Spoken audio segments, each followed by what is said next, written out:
warriors, welcome back to MS Pro YouTube channel. இந்த வீடியோல என்ன பார்க்க போறோம்னு பார்த்தீங்கன்னா மானவியின் மாமருந்து. அதாவது நபி ஸல்லல்லாஹு அலைஹி வஸல்லம் அவங்களுடைய வாழ்க்கையில் அவங்க கூறின மருந்துகளையும் அதே நேரத்தில் குர்ஆனில் கூறப்பட்டுள்ள மருந்துகளையும் தான் நாம் இனி வரக்கூடிய சீரீஸில் போட போகிறோம். ஸோ இந்த வீடியோ என்னென்னா இன்ட்ரொடக்ஷன் ஆஃப் த மானவியின் மாமருந்து. மானவியின் மாமருந்துனா என்னங்கிறத பற்றி உங்களுக்கு ஒரு சின்ன ஒரு இன்ட்ரோ தரத்துக்கு தான் இந்த வீடியோ. இதுக்கு பிறகு வரக்கூடிய வீடியோக்கள், அதாவது இந்த சீரீஸில் வந்து ஒவ்வொரு வீடியோலையும் 1 இல்லை 2 இல்லாட்டி 3 வரைக்கும் நோய்களை பற்றி நான் கூறுவேன். ஸோ அது வந்து உங்களுக்கு ரொம்ப யூஸ்ஃபுல்லாக இருக்கும். ஃபர்ஸ்ட் ஒரு சின்ன சம்பவம். மூசா அலைஹிஸ்ஸலாம் அவருக்கு வந்துட்டு ஒரு முறை நோய் வருது. அப்போ அந்த நோய் வந்த உடனே அவர் வந்து நான் மருந்தே எடுக்க மாட்டேன், நோயை தந்தது இறைவன் தான், ஸோ அவனையே வந்து குணப்படுத்துவான் அப்படின்னு இருக்காரு. பட் ஒரு நாளாவது 2 நாளாவது 3 நாளாவது அவர் நோய் குணமாகல, நோய் அதிகமாகுது. அப்போ அவர் இந்த மருந்து எடுத்துக்கொள்கிறாரு.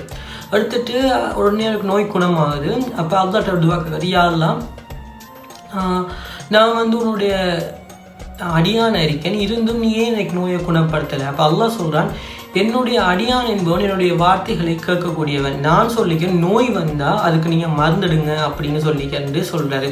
ஸோ இது மட்டும் இல்லை, குர்ஆனில் மிக பிரபலமாக கூறப்பட்டுள்ள மரியம் அலைஹிஸ்ஸலாம் அவருடைய வரலாறு மிக முக்கியமானது. ஏன்னா மரியம் அலைஹிஸ்ஸலாம் அவளுக்கு அந்த இதில் இருக்கும்போது, அவங்க வந்துட்டு பிரசவ வேதனையில் இருக்கும்போது அவங்களுக்கு வந்துட்டு ஈச்சம்பழம் சாப்பிடுங்கன்னு அல்லாஹ் தஆலா சொன்னதாக குர்ஆனில் கூறப்பட்டுள்ளது.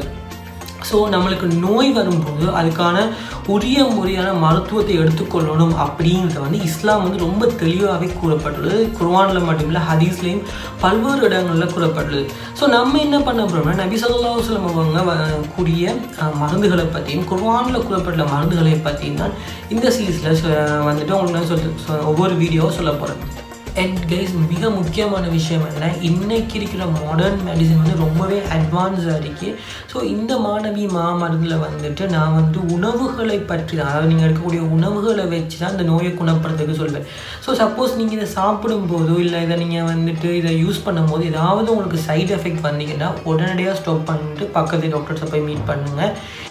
ஏன் அப்படின்னா, தேனுங்கிறது வந்துட்டு ஒரு பொதுவான உணவு. அதை சாப்பிடும்போது பல நன்மைகள் ஏற்படும். ஆனால் ஒரு கேஸ் ஸ்டடியை நான் ரீட் பண்ணிக்க, ஒருத்தனுக்கு தேன் உண்டு அலர்ஜிக்கு வந்திருக்கு. ஸோ எல்லா உணவுகளும் வந்து எல்லா மருந்துகளும் வந்து எல்லாருக்கும் பொதுவானதாக அமைய முடியாது. அதனால் நீங்கள் இந்த உணவுகளை உண்ணும் போது உங்களுக்கு ஏதாவது சைடு எஃபெக்ட் வந்திக்கண்டா தயவு செஞ்சு பக்கத்தில் இருக்கிற டாக்டரை போய் மீட் பண்ணி கன்சல்ட் பண்ணிக்கொள்ளுங்கள். ஸோ உங்களோட சப்போர்ட்டை எனக்கு தாங்க. அண்டு உங்களுக்கு டவுட்ஸில் எதாவது கீழே வந்து கமெண்ட் பண்ணுங்கள். இதே மாதிரி பல வீடியோ தெரிஞ்சுக்கணுன்னா MS Pro சேனல் சப்ஸ்கிரைப் பண்ணுங்கள். இன்னொரு விஷயம் மாதிரி bye bye. This is for MS. Bye.